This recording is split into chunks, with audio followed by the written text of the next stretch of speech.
Brush को देखिए, ये नायलॉन ब्रश है, इस मशीन के साथ देखेंगे जिसका ऐसे 6 इंची का साइज अभी है मशीन ब्रश का। लेकिन जो आप पॉइंट पूछते हैं कि जैसे कि कॉर्नर एरिया में, तो जैसे ही मशीन ब्रश चलता है तो ये ऑटोमेटिकली स्प्रेड हो जाता है दबाने से, जोर से, और आरपीएम इसके इतने हाई हैं कि उसको फैला देता है ब्रश को, और कॉर्नर एरिया आराम से हो जाते हैं। फॉर एग्जांपल मैं आपको ऐसे करके दिखाता हूँ, आप देखिए किस तरह से ब्रश स्प्रेड हो जाता है। करिए, ये इसको स्लो करिए और वेरिएबल चले, ये और तेज हो गया। अब इतना फैल गया है, कम करो कम करो।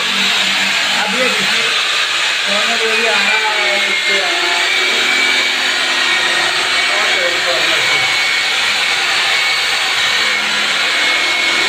कॉर्नर एरिया दबाते जाते हैं। बोलो,